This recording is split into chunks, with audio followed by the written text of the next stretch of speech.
네. 뒤에 요거 종이 하나씩 뒤에 저기 놔뒀는데 하나씩 가져가시고요. 오늘 강의에 필요합니다. 참고하시라고 뒤에 놔뒀습니다.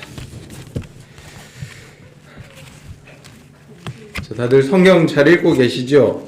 네, 안 그래도 매일매일 딸기를 올려주셔가지고 아주 또 딸기처럼 이렇게 딸기를 매일매일 잘 보고 있습니다.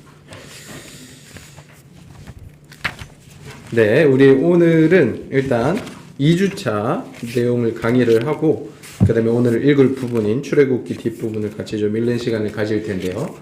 먼저 43페이지 보도록 하겠습니다. 43페이지. 자, 오늘 우리가 함께 공부할 내용은 레위기부터 민수기까지의 내용입니다. 그래서 넘어가시면 우리 44페이지에 요거를 일단 먼저 적어 주시기 바랍니다. 지난주에 배운 내용이랑 오늘 배울 내용까지 일단 4개를 먼저 적어 주시면 돼요. 처음에 파란색 박스에 창세기, 출애굽기, 레위기, 민수기 이렇게 계속 이제 축적이 되는 거죠. 일단 그 4개만 오늘 적어 주시면 됩니다. 네. 아니, 창세기부터. 네, 창세기부터 오늘 민수기까지 네모 박스 파란색에 그냥 쭉 위에서부터 아래로 적어주시면 됩니다. 네. 그리고 위에 괄호에는 율법서라고 적어주시면 돼요. 율법서에 창세기, 출애굽기, 레위기, 민수기. 자, 이렇게 이제 적으시면서 매주 이제 한 번씩 외우신다라고 생각을 하시면 되겠습니다. 자, 넘어가겠습니다. 그렇게 율법서는 총 5권 있는데 오늘까지 해서 이제 4권을 저희가 배우게 되는 거죠. 자, 45페이지 레위기입니다. 레위기. 자, 레위기의 제목은 원래 히브리어 성경에 보면은 와이크라라고 되어 있습니다. 와이크라라고 되어 있고 그 다음에 그 뜻은 그리고 그가 부르셨다라는 뜻입니다. 자, 히브리어 성경 그렇게 되어 있는데 요 히브리어 성경을 헬라어로 번역한 70인역이라는 성경이 있습니다. 여기서 제목을 류이티콘이라고 정했습니다. 그 뜻은 레위인에게 속한이라는 뜻이죠. 그리고 요거를 이제 영어 성경이 번역을 하면서 거의 그대로 가져와서 레비티커스라고 했고요. 그 다음에 한글 성경으로 오면서 레위기라고 우리가 정했습니다. 그래서 레위기의 뜻이 뭘까요? 레위기. 뭔가 레위인이랑 상관이 있는 것 같죠? 네. 네, 그렇죠. 우리 레위기 내용에 보면 하나님께서 주신 이제 율법인데 그 중에서도 특별히 제사에 관련된 법들, 그러니까 레위인들에게 관련된 법들이 좀 집중이 되어 있기 때문에 레위인에게 속한 기록 정도라고 이제 보시면 돼요. 레위기는 레위인에게 속한 기록. 그 정도로 저희가 제목의 뜻을 파악을 하시면 되겠습니다.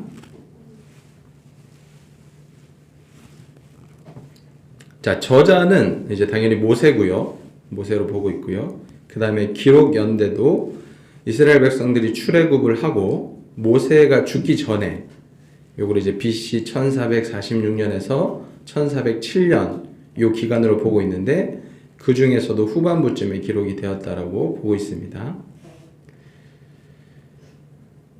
그러니까 모세가 죽기 이전에 기록을 했겠죠. 그 다음에 수신자 누구를 향해서 썼느냐?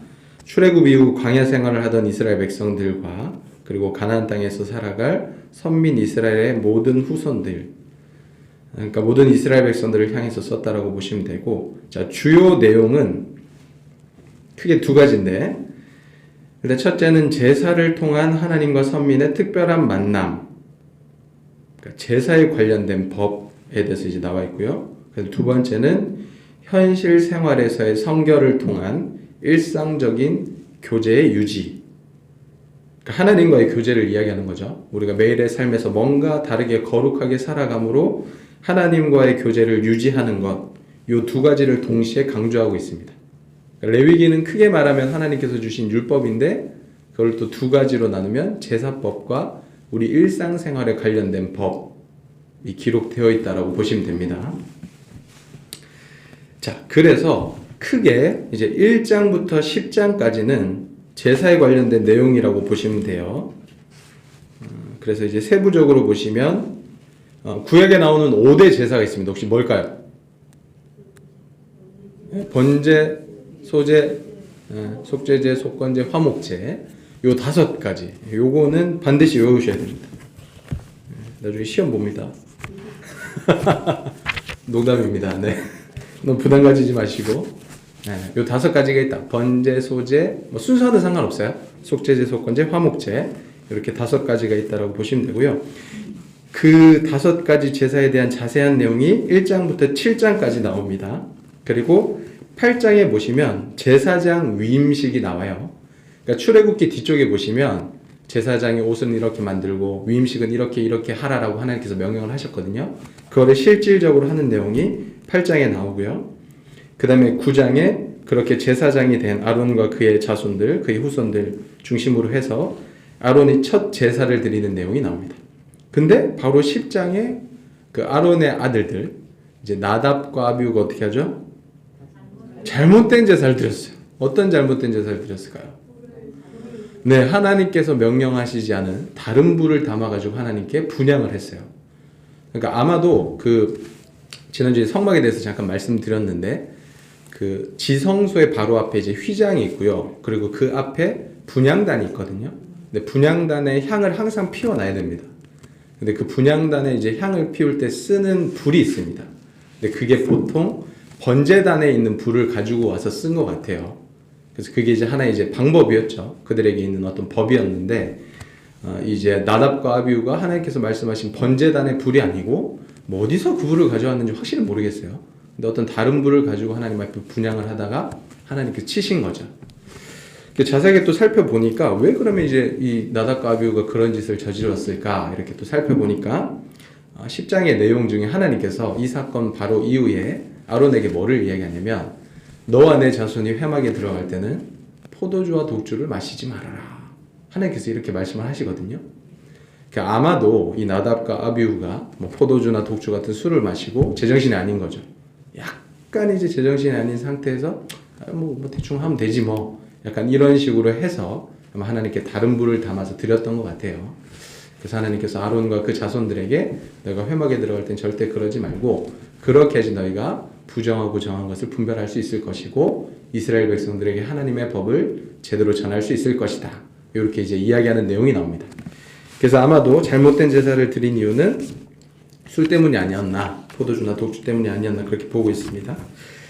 자, 그래서 이 제사에 관련된 내용, 이제 1장부터 7장까지가 사실은 이제 귤에 대한 내용이고요. 그다음에 거기에 관련돼서 뭐 첫 제사, 잘못된 제사에 대한 내용까지 10장까지 나옵니다. 자, 그 다음에 11장부터는 그럼 뭘까요?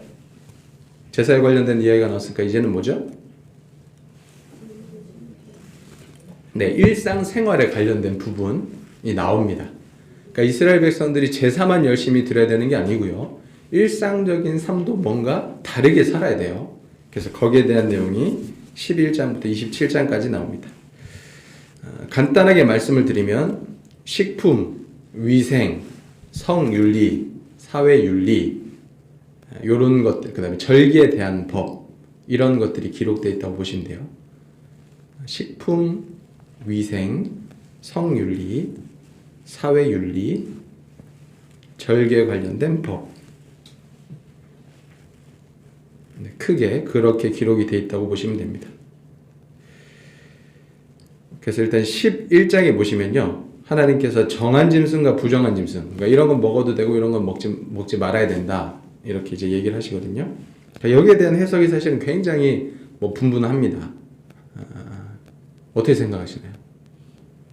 하나님께서 뭐 예를 들면 동물 중에 되새김질하고 쪽발이 갈라진 것은 너희가 먹어도 된다라고 얘기를 해가지고 뭐 소나 양이나 염소 이런 것들은 먹어도 되지만 돼지 같은 것은 부정하다 뭐 이렇게 말씀을 하시거든요. 왜 그렇게 말씀하셨을까요? 네, 확실하게는 잘 모르겠습니다. 저도. 근데 뭐 하나님께서 말씀하셨으면 뭔가 의미가 있겠죠. 그래서 뭐 여러 가지 해석 중에 그냥 제가 취하고 있는 해석은 뭐냐면 하나님께서 분명 이스라엘 백성들의 건강 때문에 그러시지 않았나라고 이제 보고 있습니다. 그러니까 하나님께서 정하다고 하신 것은 아무래도 우리한테 좋겠죠. 근데 부정하다고 하신 거는 아무래도 뭔가 안 좋지 않을까. 뭐 위생상으로도 그렇고, 뭐 그다음에 먹는 것 자체도 그렇고, 아마 그래서 그러지 않나라고 이제 생각을 하고 있습니다.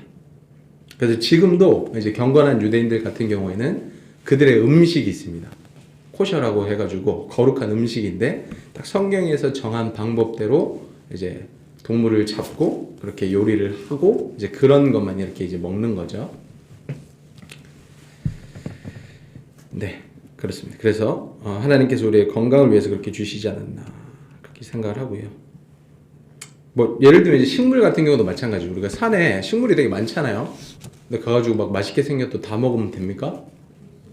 안 되죠. 네, 맛있게 생겼는데 독이 있는 것도 있을 수도 있어요. 어떤 건 몸에 별로 안 좋을 수도 있습니다. 그러니까 그런 것들도 우리가 뭐 어떤 경험에 의해서 그런 것들이 축적이 되는데 살아있는 동물이라고 해서 우리가 다 먹어도 될까요? 네, 우리 뭐 다 먹어도 괜찮다라고 생각할 수도 있는데 아마 아닌 것도 있을 것 같아요. 그래서 하나님께서 그런 의미로 아마 주시지 않았나 뭐 그렇게 보고 있습니다. 근데 뭐 그렇다고 해가지고 뭐 돼지고기 먹는다고 뭐 지옥 가고 이런 건 아닙니다. 네, 그런 이야기는 아닌데 뭔가 하나님께서 의미가 있지 않나 이제 그렇게 이제 보는 거죠. 네, 그래서 우리 건강에 관련된 법을 주신 게 아닌가 이제 보고 있고요. 그 다음에 12장부터 15장까지는 위생에 관련된 부분이라고 생각하시면 됩니다.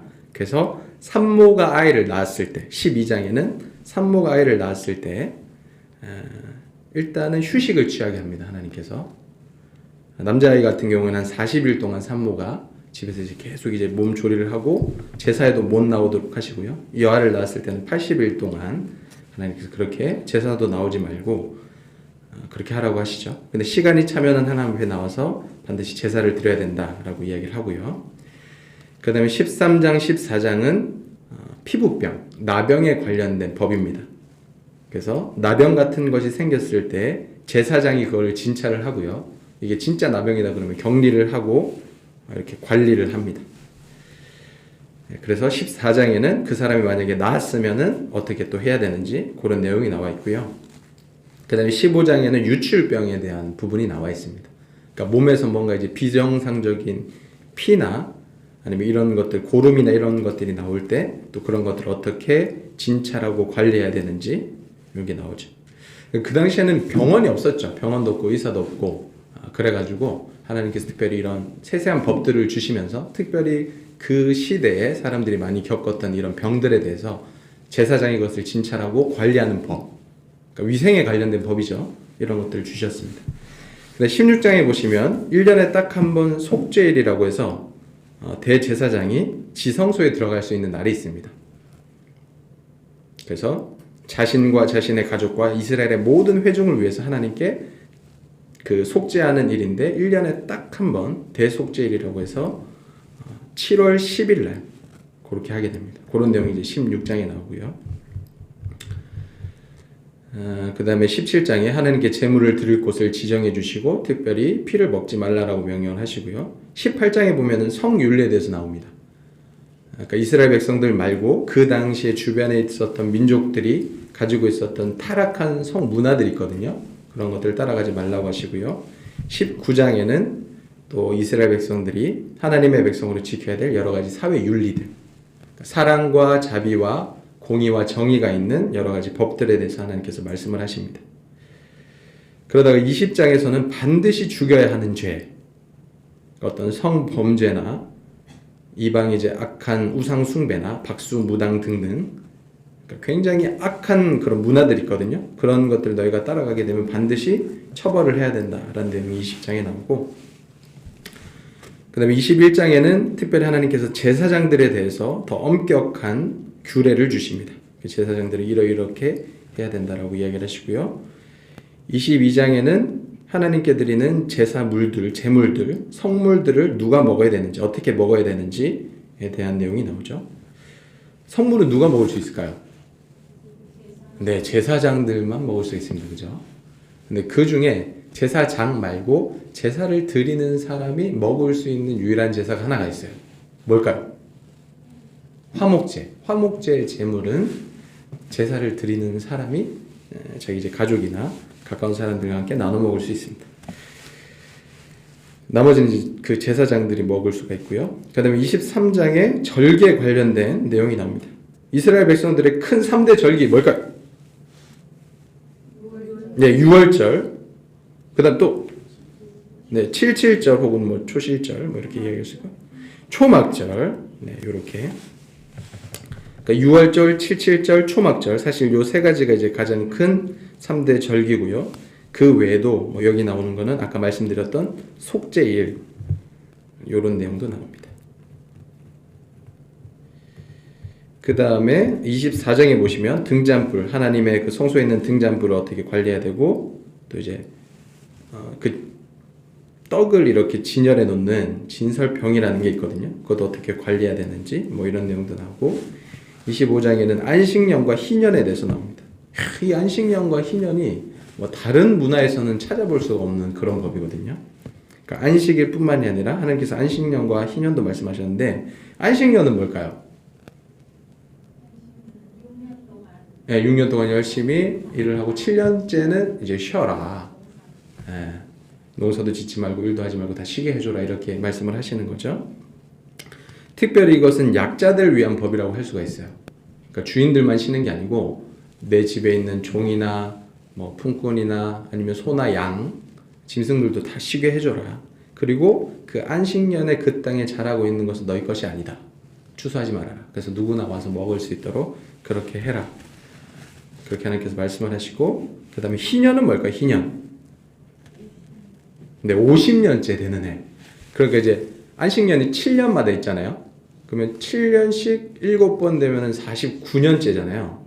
그러니까 49년째도 안식년이고, 그 다음에 50년째 되는 해는 또 희년이라고 해가지고, 요때도 다 쉬고, 그 다음에 쉴 뿐만이 아니라 뭐 종이나 아니면 이제 다른 사람들의 어떤 토지를 내가 샀으면은 그 토지도 원래 주인에게 돌려주고, 그러니까 완전히 다 모든 것들을 해방해주는 그런 시간입니다. 그래서 어떤 그런 자기 가정에 있는 뭐 내가 만약에 종이에요. 근데 그 나의 뭐 자녀가 종이 되고 이런 것들이 되물림 되지 않도록, 가난이 되물림 되지 않도록 하나님께서 이런 법을 주신 거죠. 그래서 모든 것들을 해방해주는 해가 50년째 되는 희년입니다. 자, 그 다음에 26장에 보시면 그렇게 하나님의 말씀을 잘 지켰을 때는 상을 받게 될 것이고, 하나님의 말씀을 지키지 않으면 벌을 받게 될 것이다. 뭐 이런 내용들. 27장에는 내가 서원했을 때 그 서원 예물은 반드시 하나님께 드려야 된다라는 내용이 나옵니다. 자, 47쪽, 48쪽에 보시면 5대 제사가 간단하게 정리가 되어 있습니다. 좀 글씨가 작은데요. 죄송합니다. 자, 일단 번제, 소제, 화목제 요 세 가지, 요걸 먼저 보시면요. 일단 이 세 가지는 향기로운 냄새입니다. 하나님 앞에. 그러니까 뭔가 이제 좋은 거죠. 향기로운 냄새고 자발적인 행위예요. 내가 자발적인 마음을 하나님께 드려서 향기로운 냄새가 되는 거죠. 번제 같은 경우에는 일반적으로 속죄를 위해, 그리고 하나님께 드리는 완전한 헌신과 성별을 뜻한 완전한 번제라고 부를 수가 있습니다. 제물은 제산의 정도에 따라서 어떤 사람은 흠없는 수소, 또 어떤 사람은 순양이나 순염소, 아예 내가 좀 더 가난하다 그러면 산비둘기나 비둘기 새끼도 드릴 수 있습니다. 자, 번제단에서 가죽만 빼고 전부 다 하나님께 태워서 드려야 되고요. 제사장들은 가죽을 가져갈 수가 있습니다. 자, 그 다음에 소제입니다. 소제는 모든 번제와 함께 같이 이렇게 드렸습니다. 그러니까 동물 제사를 드릴 때 소제를 이렇게 같이 드린 거죠. 요것도 이제 제물이 기름을 섞인 고운 가루와 유향으로 드릴 수도 있고요. 고운 가루에 기름을 섞어서 화두에 구운 무교병이나 기름을 바른 무교전병 또는 번철에 붙인 것으로 드릴 수도 있고, 세 번째로 첫 이삭을 빻아 기름과 유향을 섞어 볶은 것을 드릴 수도 있습니다. 자, 요거는 제단에 태운 번제물 중에서 기념이 될 만한 거니까 한 움큼 정도를 이렇게 하나님 앞에 드리고 나머지는 제사장들이 먹을 수가 있었습니다. 그 다음에 화목제. 화목제는 하나님 간의 화평과 친교를 표현하는 의미가 있습니다. 그래서 요거는 하나님께 드릴 뿐만이 아니라 또 드린 제사자가 자기 어떤 가까운 사람들과 함께 나눠 먹을 수도 있었죠. 자, 화목제 세 가지 유형이 있는데 감사 제사가 있고 서원 제사가 있고 임의 제사, 자원에서 드리는 또 그런 제사가 있습니다. 그 제사의 정도에 따라서 역시 소나 아니면 양, 뭐 염소 이렇게 드릴 수가 있고요. 그래서 이제 하나님께 드리는 것은 기름 부분, 지방이나 뭐 기름 부분들 이런 것을 다 떼가지고 하나님께 드리고, 제사장들은 화목 제물 중에서 가슴과 뒷다리는 제사장들이 가져갑니다. 그리고 남은 부분은 누가 먹는다고요? 제사를 드린 사람이 그 가족들과 함께 먹을 수가 있었습니다. 자, 그래서 화목제는 하나님과의 어떤 화평뿐만이 아니라 인간 상호 간의 친교와 교제까지도 같이 이루어지는 그런 제사라고 할 수가 있습니다. 자, 48쪽입니다.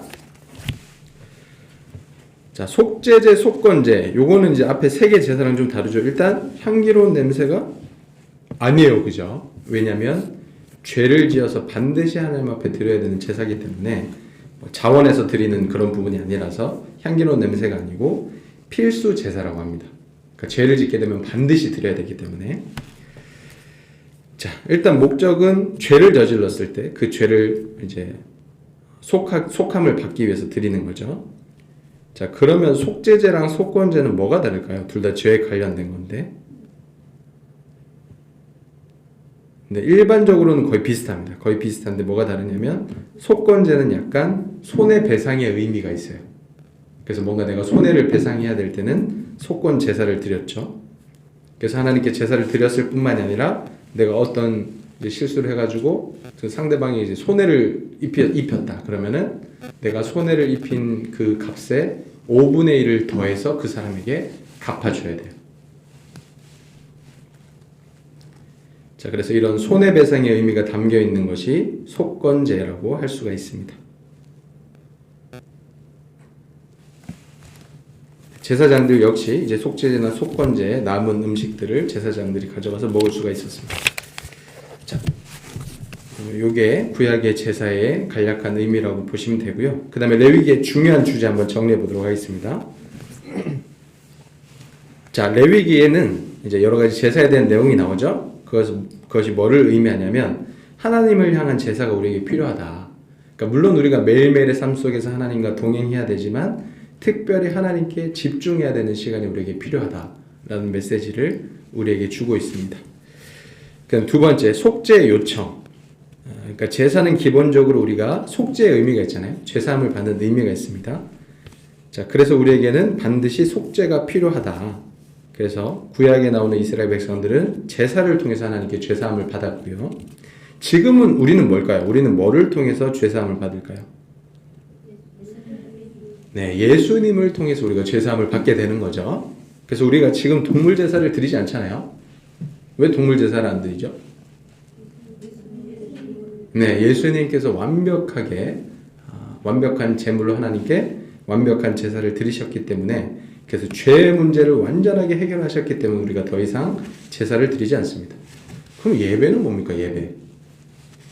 우리가 주일날 모여서 예배를 드리잖아요. 그럼 제사는 이미 예수님께서 드리셔서 끝났어요. 그럼 예배는 우리가 왜 드리는 겁니까? 일단 제사랑 예배랑 의미는 달라요. 그러니까 예배를 제사라고 생각하시면 안 돼요. 구약에 나오는 이스라엘 백성들이 드렸던 동물 제사를 지금 우리가 드리고 있는 예배라고 생각을 하시면 안 됩니다. 의미가 좀 달라요. 자, 말씀을 드렸듯이 제사라는 건 뭐냐면 우리가 죄사함을 받기 위해서 하나님과의 관계를 다시 회복하기 위해서 드리는 게 제사거든요. 근데 그게 예수님을 통해서 완전히 해결이 됐어요. 자, 그럼 예배는 뭐냐? 그렇게 하나님과의 관계가 회복된 예수님의 은혜로 말미암아 하나님의 자녀가 된 백성들이 모여서 하나님께 감사하고 하나님을 찬양하는 그런 모임이 바로 예배입니다. 그러니까 좀 의미가 다르죠. 그러니까 제사함을 받기 위해서 예배를 드리는 게 아니고요. 죄사함을 받은 거룩한 하나님의 백성들이 함께 모여서 하나님께 영광을 돌려드리는 것이 예배라는 거죠. 자, 그래서 죄사함은 예수님을 통해서 우리가 받게 된다. 그렇게 이제 보시면 되고요. 그 다음에 3번, 하나님의 사람들의 정결과 성결. 그래서 우리가 말씀을 드렸지만 이스라엘 백성들이 레위기를 통해서 하나님께로부터 받은 거룩하게 살아가는 방법은 일단 첫 번째로 제사고요. 제사를 통해서 제사함을 받는 것이 거룩한 삶을 살아가는 방법이고, 두 번째로는 일상에서의 거룩한 삶, 우리의 건강, 위생, 성윤리, 사회윤리 이런 것들을 지켜서 하나님과의 관계를 유지하는 그런 삶이 중요하다는 것을 우리에게 알려주고 있습니다. 그래서 4번, 자, 레위기에 여러 가지 많은 절기들이 나오잖아요. 그런 절기들을 하나님께서 반드시 지키라고 하십니다. 절기를 왜 지켜야 될까요? 절기를 통해서 우리가 그 하나님의 구원의 역사, 하나님의 은혜를 기억하고 기념을 하는 거죠. 그래서 다시금 하나님을 향한 사랑과 은혜를 우리가 기념하고 생각하기 위해서 절기를 지켜야 된다는 것이죠. 우리도 마찬가지죠. 뭐 예를 들어서 뭐 6.25나 이런 것들 만약에 우리가 홍보도 안 하고 광고도 안 하고 그냥 가만히 놔둬요. 지키지도 않고, 한글날 같은 경우도 만약에 뭐 쉬지도 않고 막 이렇게 해요. 그럼 막 몇 세대가 지나면 사람들이 다 까먹을 거예요. 그죠? 예. 자, 그런 것처럼 하나님께서도 절기를 통해서 하나님께서 베풀어 주신 은혜와 사랑을 끊임없이 우리로 하여금 기억하게 하시는 거죠. 자, 그다음 5번, 하나님 안에 있는 안식과 회복 기본권의 보장. 그러니까 이거는 안식일, 안식년, 희년에 대한 부분입니다.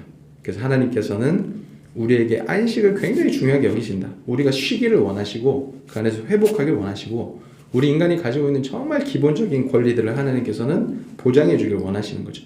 그래서 쉼이 엄청 중요합니다. 그죠? 네. 하나님께는 쉼이 굉장히 중요합니다. 그리고 순서가 또 있어요. 자, 우리가 안식일이 보통 이제 7째 날이잖아요. 그래서 7째 날이 안식인데, 우리가 이제 인간의 측면에서 생각을 했을 때 인간이 몇째 날 지음을 받았죠? 6째 날이죠. 자, 6째 날 딱 하나님께서 만드셨어요. 그럼 인간으로 쳤을 때, 자, 다음 날 맞이하는 첫째 날이 무슨 날입니까? 안식일인 거예요. 그죠? 그러니까 먼저 인간들은 창조함을 받고 그 다음 날 쉬고 그 다음부터 이렇게 일을 하는 거죠. 그러니까 그만큼 쉼이 중요하다는 거예요. 그래서 하나님께서는 우리에게 잘 쉬는 것도 하나님의 명령이다라고 말씀을 하십니다. 자, 그 다음에 6번, 순종과 불순종의 결과. 하나님의 말씀을 지켰을 때 복을 받게 될 것이고, 불순종했을 때 저주를 받게 될 것이다. 이건 우리가 역사를 통해서 계속해서 살펴보도록 하겠습니다. 그리고 헌물을 통한 믿음의 성수. 자, 하나님께 자원하는 마음으로, 아까 우리 27장에도 봤지만 서원하는 마음으로, 자원하는 마음으로 하나님께 예물을 드리는 그런 부분들이 있습니다. 자, 이거는 진짜 하나님의 은혜를 아는 사람들이 드릴 수 있는 믿음이 성숙한 사람들의 어떤 행위라고 할 수가 있겠죠. 그래서 하나님께서 그런 것들을 원하신다라는 것이고요. 자, 넘어가겠습니다. 우리 민수기입니다. 민수기. 자, 민수기는 일단 히브리어 원래 제목은 베미드 바르라고 되어 있습니다. 그래서 광야에서라는 뜻이고요. 이것이 70인역에서는 숫자들이라는 뜻의 아리드 모이로 이제 번역이 됐고, 영어 성경도 넘버스라고 되어 있습니다. 그리고 이걸 우리 한글 성경에서는 민수기라고 제목을 정했죠. 그러니까 백성들의 숫자를 기록했다, 인구 조사를 했다, 뭐 이런 뜻입니다. 저자는 역시 이제 모세로 보고 있고, 기록 연대도 역시 그 출애굽 기간, 그리고 모세 사망 이전 기간, BC 1446년에 1407년 중 후반부쯤으로 보고 있고요. 이스라엘 백성들을 향해서 썼고, 그 다음에 내용은 광야에서의 훈련을 받은 내용이라고 간단하게 생각을 하시면 되겠습니다. 그래서 40년 동안의 광야 훈련 기간의 시간이 민수기에 기록이 되어 있습니다. 자, 장별로 내용을 살펴보시면 1장부터 10장 중반부까지는 지금 이스라엘 백성들이 현재 출애굽을 해서 신의 광야에 있거든요. 그러니까 출애굽기, 레위기 여태까지는 지금 이스라엘 백성들이 신의 산 밑에 있는 신의 광야에 있습니다. 그래서 거기서 하나님께서 이스라엘 백성들에게, 자, 너희는 인구 조사를 하고, 그 다음에 앞으로는 너네가 진을 이렇게 편성해야 된다. 성막을 중심으로 동서남북에 세 지파씩 이렇게 진을 편성해야 된다. 그리고 이동을 할 때도 요런 순서대로 이동을 해야 된다. 자, 그런 내용이 이제 기록이 되어 있습니다. 그리고 레위 자손들도 따로 이제 계수를 해가지고 그 레위 자손들에게 각각에게 임무를 맡기는 그런 내용도 나와 있고요. 그다음에 우리가 잘 아는 뭐 나실인의 법, 일정 기간 동안 하나님께 자신을 바치는 것을 이제 나실인이라고 하거든요. 그러니까 그런 사람들은 어떻게 그렇게 자기를 바쳐야 되는지 그런 규례들에 대해서 나와 있습니다. 그 다음에 9장에 보시면 두 번째 유월절을 지키고 10장에 신의 광야를 떠나서 하나님께서 약속하신 약속의 땅을 향해서 출발을 합니다. 자, 그럼 넘어가겠습니다. 자, 그래서 10장 중반부부터 출발을 해서 11장부터 본격적으로 광야에서의 삶이 시작이 되는데 뭐 불평불만하고 막 여러 가지 많은 일들이 있었어요. 근데 그러다가 13장에 가데스 바네아라는 곳에 도착을 합니다. 여기서 어떤 사건이 있었죠? 정탐꾼을 보냅니다. 몇 명? 12명. 지파마다 한 명씩 뽑아가지고, 그러니까 지파마다 한 명씩 뽑았으니까 굉장히 훌륭한 사람들이겠죠. 근데 그 12명을 보냈는데 그 중에 단 2명만 믿음의 눈으로 그 땅을 바라봤죠. 우리가 아는 여호수아와 갈렙. 그 나머지는 이제 14장에 보시면 막 원망하고 불평하고 모세와 아론 때려 죽이자 막 이러고 하니까 하나님께서 너희들 이대로는 못 들어간다. 40년 동안 너희들은 광야를 헤매게 될 것이다. 이렇게 해서 하나님께서 딱 선고를 하시죠. 자, 그리고 14장에 그렇게 하나님께서 선고를 하시고요. 그 다음에 40년 동안의 광야 생활이 14장부터 19장까지예요. 별로 내용이 없죠. 네, 그래서 사실은 40년 동안 이스라엘 백성들이 뭘 했는지에 대한 기록은 뭐 많지는 않아요. 그리고 20장에는 다시 40년 이후에 이스라엘 백성들이 하나님께서 약속하신 땅으로 출발하는 내용이거든요. 14장부터 19장까지는 별 내용이 없어요. 큰 내용 중에 하나는 뭐냐면 고라와 다단과 아비람과 온 이 사람들이 막 모세와 아론을 대적해서 막 이제 막 반역을 했던 그런 내용. 그러니까 그런 내용 큰 사건 하나 정도만 있고 별 내용이 없습니다. 자, 그럼 이 40년 동안 이스라엘 백성들이 뭘 했을까요? 뭘 했을까요? 별로 한 게 없을 거예요. 그죠? 아침에 일어나면 하나님께 주신 만나를 먹고 하나님께 제사를 드리고 하나님께 감사하고 그냥 매일매일의 삶을 살아가는 거예요. 그죠? 그러니까 아마도 그 40년 동안 하나님께서는 일상적인 삶을 훈련시키셨던 것 같아요. 뭔가 특별한 일은 없지만 매일매일 하나님께서 주신 은혜를 받아서 누리고 하나님의 말씀에 순종하는 훈련을 똑같이 매일같이 하는 거죠. 그래서 일상에서의 삶을 훈련했다라고 보시면 됩니다. 자, 16장에 그 고라 일당이 반역을 하잖아요. 그래서 하나님께서 17장에 지팡이들을 다 가져와라. 그래서 아론의 지팡이만 싹이 나게 해주셔서 자, 고라, 다단, 아비람, 온 너네들 내가 너희들을 제사장으로 삼은 게 아니고 아론을 내가 제사장으로 선택했다. 그러니까 너네는 너희들에게 맡겨진 일 열심히 해. 그래서 하나님께서 특별히 아론을 선택하셨다라는 것을 보여주십니다. 자, 뭐 그런 내용이 쭉 나와 있고요. 그 다음에 20장부터 다시 이제 40년의 광야 생활이 끝나고 출발을 합니다. 근데 이제 그때 미리암이 죽게 되고요. 그 다음에 아론도 죽게 되고요. 그 다음에 에돔 왕이 있는 땅을 지나가려고 했는데 에돔 지역을 지나가려고 했는데 에돔 왕이 이제 거절을 해가지고 이렇게 돌아서 가게 됩니다. 그 다음에 21장에 보시면 그렇게 이제 쭉 지나와서 요단강 동쪽 땅을 점령하는 그런 내용이 나오고 그 다음에 이제 이스라엘 백성들이 그렇게 막 치고 올라오니까 모압에 발락이라는 왕이 있었습니다. 이 사람이 막 너무 위협을 느껴가지고 저주 전문가 발람이라는 사람 데리고 와요. 그래서 야, 저 이스라엘 백성들을 향해서 좀 저주를 퍼부어달라. 막 이렇게 이제 사주를 하죠. 그래서 발람이 와서 저주를 하려고 했는데 하나님의 영에 감동이 되어서 저주가 아니고 막 축복을 하죠. 네, 그런 내용이 이제 나오고요. 그 다음에 25장에 보시면 이스라엘 백성들이 또 실수를 저질러요. 시딤이라는 곳에서 모압 여인들과 음행을 저지르게 됩니다.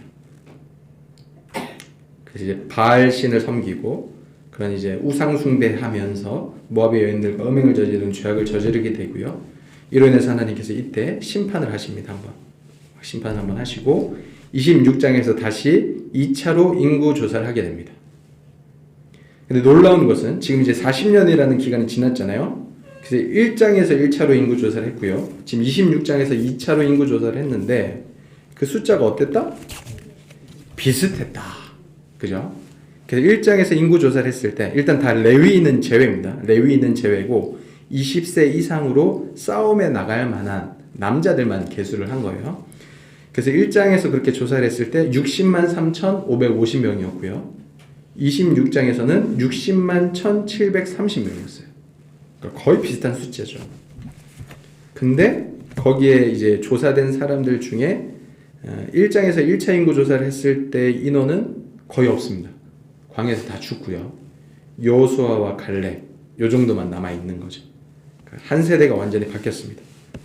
그러니까 하나님께서 말씀하신 대로 불순종하고 믿지 못했던 그 광야 1세대는 다 죽게 되고요. 광야 2세대가 이렇게 인구조사가 되어서 이 사람들이 약속의 땅 가나안으로 들어가게 되는 거죠. 자, 그 다음에 27장에는 여호수아를 후계자로 세우고 모세가, 그 다음에 28장에 여러 가지 절기들에 대한 이야기, 또 하나님께 바치는 어떤 제물에 대한 이야기, 29장에도 여러 가지 절기들에 대한 내용이 쭉 나옵니다. 자, 쭉쭉 넘어가서 이제 32장에 보시면 요단강 동쪽 땅을 이미 차지했잖아요. 근데 르우벤 지파, 갓 지파, 그 다음에 므낫세 지파 중에 절반 그 사람들이 와가지고 요단강 이쪽 땅 너무 좋으니까 나중에 우리한테 좀 분배를 해주십시오. 말을 해서 알겠다, 그럼 그 땅을 너에게 분배해주겠다.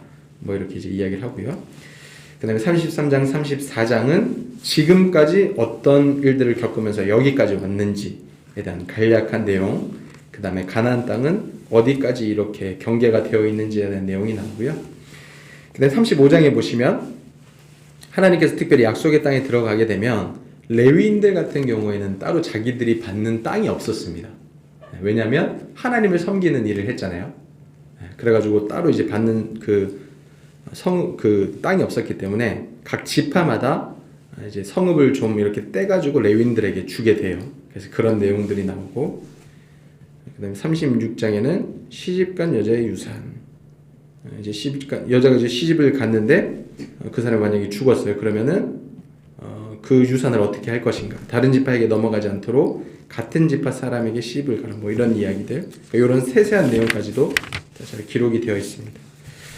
자, 우리 제가 나눠드린 요 유인물 한번 보시면요, 요것이 아까 제가 말씀을 드렸던 그 이제 이스라엘 백성들이 시내 광야에 있을 때 하나님께서 진 편성과 그 다음에 어떻게 행진을 해야 되는지에 대한 내용을 말했다 그랬잖아요.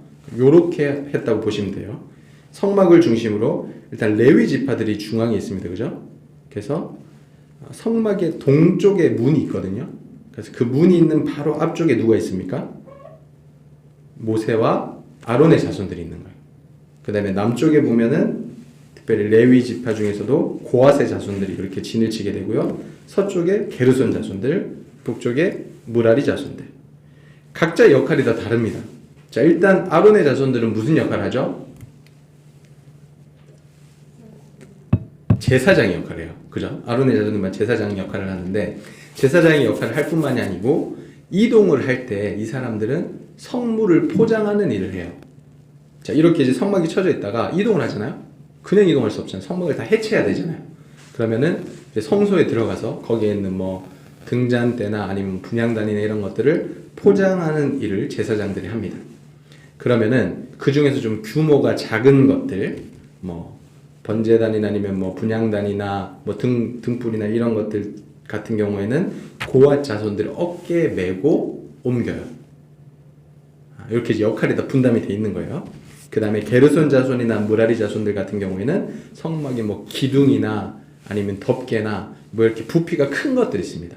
그러니까 이런 것들을 술에 넣어가지고 옮기는 역할을 하죠. 자, 그래서 그 증거계, 언약계 같은 경우도 이제 성물이라서 고핫 자손들이 이렇게 메고 가야 되잖아요. 근데 요게 나중에 시간이 지나가지고 그 이제 사무엘 상하 그쪽에 가면은 이 언약계를 메야 되는데 이 법도 제대로 모르고 어떻게 하죠? 술에 넣어가지고 옮기는 거예요. 그죠? 그래서 하나님이 치시죠. 이게 술에 넣었다가 옮기니까 이게 띠뚱하니까 이제 손을 딱 댔다가 죽임을 당하는 그런 일이 있죠. 그러니까 그거는 이런 하나님의 법을 제대로 몰라서 그렇습니다. 증거계는 이렇게 어깨에 메고 옮기는 거예요. 자, 요렇게 이제 진을 치고 있다가 출발할 때는 밑에 그림에 보시면 일단 언약계가 제일 먼저 출발을 합니다. 그러니까 하나님이 먼저 앞으로 이제 쭉 가시고요. 하나님의 인도하심이 먼저 있고, 그 다음에 동쪽 지파부터 이렇게 출발을 하는 거죠. 유다, 이사갈, 스불론. 그 다음에 성막 물품을 가지고 게르손, 무라리 자손들이 이제 그 다음을 따라가게 되고요. 르벤, 시몬, 갓. 그 다음에 성막에 있는 성물들, 고핫 자손들이 어깨에 메고 이동을 하게 되고, 에브라임, 므낫세, 베냐민, 다나셀, 납달리. 요렇게 이제 순서대로 쫙 오와 열을 맞춰서 진행을 하게 됩니다. 자, 이제는 다르다는 거죠. 그러니까 지금까지는 애굽 땅에서 막 노예였고 막 오합지졸이었고 마음대로 살았지만 이제부터는 하나님의 백성으로 하나님의 법을 받은 자들로서 뭔가 규모 있고 질서 있게 하나님을 중심으로 살아가야 된다는 것을 우리에게 보여주고 있습니다. 자, 55페이지 보시면요. 이스라엘 백성들이 가데스 바네아에서 이런 사건들이 있었다라는 것 성경을 읽으시면서 참고하시면 되고 56쪽 보겠습니다. 자, 정탐꾼을 보냈습니다. 여기 맨 밑에 아이넬 쿠테이라 여기가 이제 가데스 바네아라고 보시면 되고요. 여기서 저기 위까지 정탐꾼들이 갔다가 이렇게 쫙 내려왔어요. 그래서 보니까 진짜 땅은 좋아.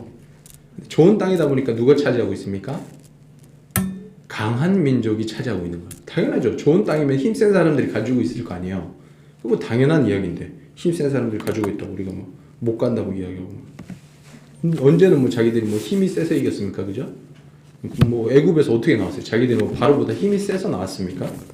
그러니까 하나님이 다 도와주셔서 이기신 건데 그거를 이해 못하는 거죠. 자, 그런 사건도 있었고 57페이지 자, 가데스 바네아에서 이제 다시 40년이 지난 다음에 이스라엘 백성들이 출발을 합니다. 그래서 요 빨간색 화살표 요 요정대로 이때 가셨다고 보시면 되고요. 남쪽으로 이렇게 내려왔다가 쭉 에돔 땅을 지나가려고 했으나 에돔 왕이 나와서 못 간다. 우리 땅을 통과해서 못 간다 라고 했는데 하나님께서 너네는 에돔이랑 싸우지 마라. 그래서 에돔 땅을 이렇게 옆으로 거쳐서 이렇게 가게 됩니다. 쭉 가다가 저기 위에서 시온 아모리 왕 시온을 물리치고 저기 위까지 가서 바산 왕 옥을 물리칩니다. 그리고 여기 보면 이제 느보산이라는 데가 있죠. 예, 느보산이라는 곳에 모세를 장사 지내게 되고요. 발람이 이스라엘을 축복하게 됩니다. 네, 넘어가겠습니다. 자, 민수기의 중요한 주제. 첫 번째, 하나님의 백성의 조직화. 아까 말씀드린 대로 이제부터 이스라엘 백성들은 딱 오와이어를 맞춰가지고 이제 행진할 때도 순서대로, 진을 편성할 때도 순서대로 규모 있고 질서 있게 이제부터 너희는 살아가야 된다. 하나님의 백성들은 오합지졸처럼 멋대로 살아가는 것이 아니라 규칙대로 이렇게 이제 잘 살아가야 된다라고 이야기를 하고 있습니다. 그 다음에 2번, 삶의 구심점과 지표. 자, 이스라엘 백성들은 무조건 삶의 중심은 하나님이었습니다. 그죠? 그래서 진을 짤 때도 중간에 성막이 있었고요. 행군을 할 때도 하나님의 언약궤가 먼저 나갔고, 그러니까 모든 것이 하나님의 중심적인 삶을 살게 된 거죠. 그래서 우리도 그런 삶을 살아야 된다는 것을 민수기를 통해서 우리가 배울 수 있고요. 3번에 보시면 하나님의 일꾼을 구별한대요. 특별히 여기 민수기에 보시면 아까도 말씀드렸지만 레위인들을 구별하고 또 그들을 특별히 하나님의 일을 섬기는 일에 또 이렇게 구별을 해서 세웠죠. 그래서 하나님께서는 하나님의 일을 할 일꾼들을 구별하시고 세우신다라는 내용도 민수기에 나와 있습니다. 자, 4번, 원망과 불신 그리고 그 결과인 방황과 죽음. 자, 이스라엘 백성들이 믿음을 가지고 광야 생활을 할 때 가장 중요한 건 뭐냐면, 물론 때로는 원망을 할 수도 있습니다. 힘드니까. 근데 불신을 하면 안 돼요. 그죠? 결국에는 이제 하나님을 믿고 의지해야 되는데 끝까지 이스라엘 백성들 중에 하나님의 말씀을 불신한 사람들은 결국 약속의 땅에 가지 못하고 광야에서 다 죽임을 당했더라. 그래서 우리가 광야 생활을 하면서 힘든 거는 당연히 이제 인간으로서 당연한 부분입니다. 근데 그럴지라도 우리가 절대 놓쳐서는 안 되는 부분은 하나님을 향한 절대적인 믿음, 신뢰인 거죠. 갈렙과 여호수아처럼.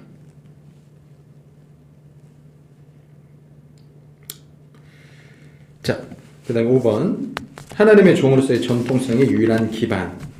아까 말씀드렸던 사건인데 고라 일당이 반역을 했을 때 하나님께서 내가 선택한 사람은 아론이다 라고 이야기를 딱 해주셨잖아요.